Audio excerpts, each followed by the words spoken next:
So the gospel today starts off with Peter having a question for Jesus, right? And he asked Jesus, how often should I forgive a person? I think that's a question that we all probably have asked at some point or are still asking. And then Peter tried to answer his own question. As many as 7 times, Jesus?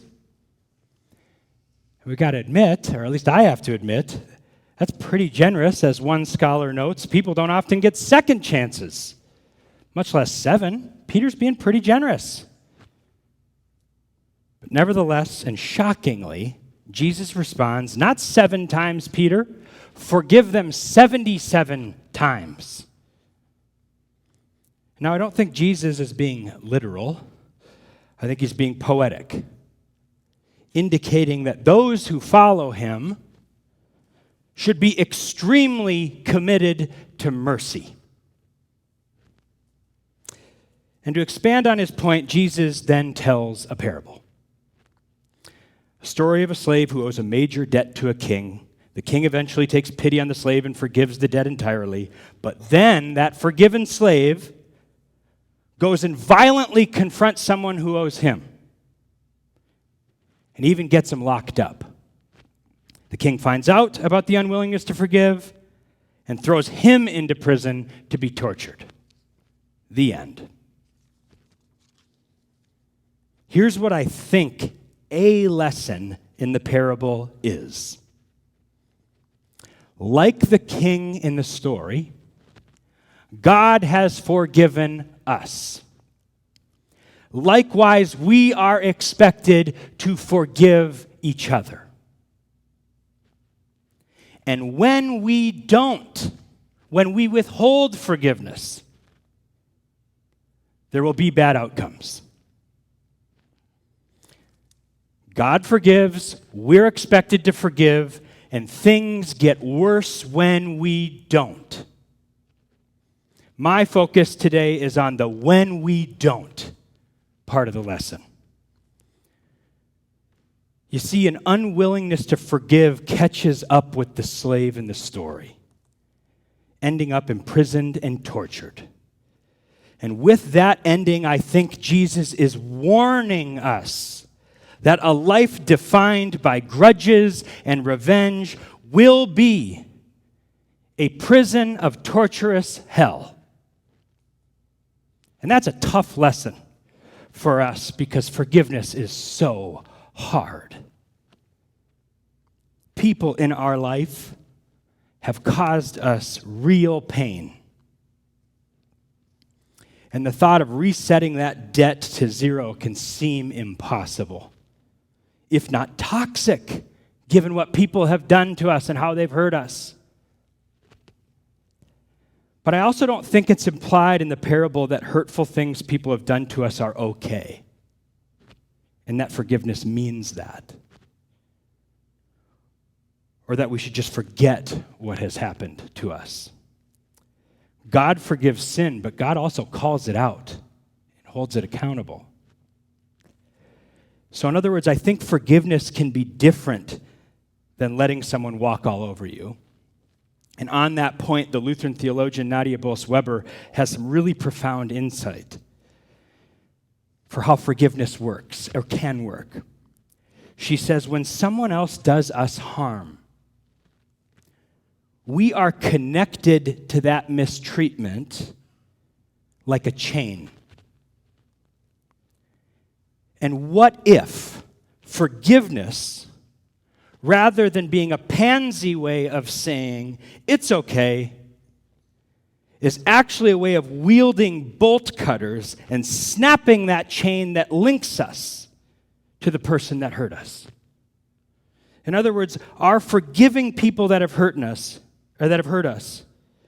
can be a way of saying, what you did is so not okay that I refuse to be connected to it anymore. And forgiveness breaks that chain. In other words, my friends, forgiveness can be about freedom from the person or the people that have hurt you. Because forgiving others ends up being a refusal to being imprisoned by bitterness or a need for revenge. And those are the things, bitterness and revenge, that keep us linked to our perpetrators. Forgiveness is about rising out of all of that. It is about you having authority over what someone did to you. Forgiveness is power. Think about it. Who's the most powerful figure in Jesus' parable? The king who forgives. And a warning is that an unwillingness to forgive ends up keeping us from that freedom and that power. See again the fate of the unforgiving slave. And is that not true in the story of humanity? Hasn't an unwillingness to forgive shackled the human race in a perpetual fight against itself? How many wars have been fought? How many brawls broken out? How many shots fired? Relationships killed, friendships destroyed, communities fractured, and families torn apart because forgiveness never interrupted the cycles of pain and vengeance. This makes me think of a line from the author Kurt Vonnegut. Revenge provokes revenge, which provokes revenge, which provokes revenge, forming an unbroken chain of death and destruction, linking nations of today to barbarous tribes thousands and thousands of years ago. In other words, humanity's tortured and imprisoned history is a history of an unwillingness to forgive one another. Perhaps this is why God champions forgiveness so vigorously throughout the Bible. Because an unwillingness to forgive and forgiveness is often the difference between war and peace. And on that point, there's this great line in the show Vikings, where war is about to break out. And the reason for that war among tribes is that one warrior needed to avenge the death of his mother. And probably the greatest warrior in the show, a character named Bjorn Ironside. And here's a little moment for comic relief, in case this has gotten too heavy.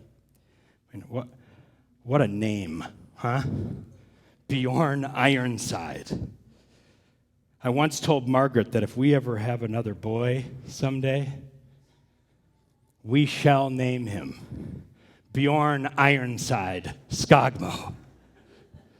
Interestingly, since I brought that up, it's been decided that we're not having any more children. Maybe a grandson someday. Anyways, Bjorn Ironside gives this epic speech on the eve of the battle. And he refuses to take up arms. And he warns of the devastation that a lack of forgiveness will bring upon his tribe. He says that a war to avenge their mother's death will invariably set in train a lifetime of obligations for revenge. And that's only if you manage to survive. That sounds like an imprisonment and a torturous hell. The fate of the unforgiving. It either creates a perpetual ping-pong game of retaliation, or it traps us into resentment, obsession, and bitterness, or both. And it destroys relationships and communities, and being unforgiving will eat our insides, not the other.